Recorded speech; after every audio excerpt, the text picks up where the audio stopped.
আরেকটা মেইন কথা আমি বলতেই ভুলে গেছি যে আমার যে মেয়ে হয়েছে এটা ওরা ওরা কেউ মানে ওর মা, আমার শাশুড়ি মা, আমার মাও বলতে ইচ্ছা করতেছে না এমন মানুষকে। আমার মেয়ে যে হয়েছে, আমার মেয়েকে একটু কোলে নিয়ে পর্যন্ত দেখে নাই, কারণ আমার মেয়ে হয়েছে। ওরা এক্সপেক্ট করতেছিল আমার ছেলে হবে। পুরো প্রেগনেন্সিতে অনেক ট্রাই করছে জানার যে আমার কি হবে, কারণ এখন তো আল্ট্রাতে বলে না যে ছেলে নাকি মেয়ে।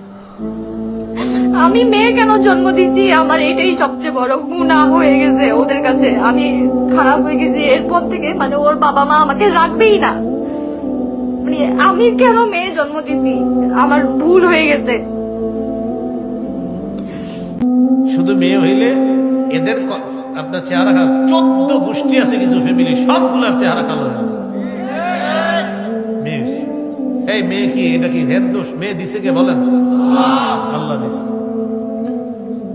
তাহলে মেয়ে হইলে চেহারা কালো করা যাবে না। যেগুলো বিয়ে করছেন নতুন নতুন, বলেন ছেলে মেয়ে যেটাই হোক না, কান্নে আমল।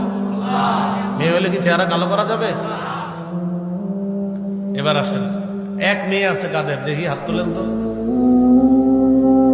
এক মেয়ে, কয় মেয়ে? মাশাআল্লাহ, হাত নামান। তাখরিজুল মুসনাদ 3 নম্বর খণ্ড 294 নম্বর পৃষ্ঠা।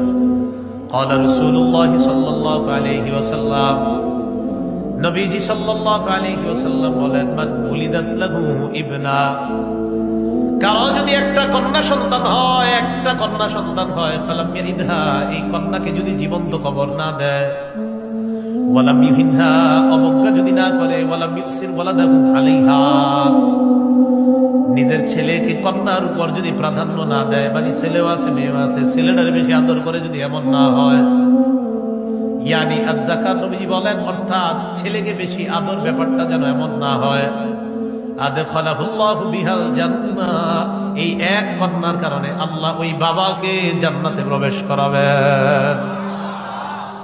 এক কন্যার বাবারা খুশি? তাহলে এক কন্যা, এর কারণে আপনি অবজ্ঞা করবেন না। মেয়ে বলে অবজ্ঞা না করা, ঠিক না? আল্লাহ আমাদেরকে বুঝার তৌফিক দান করেন।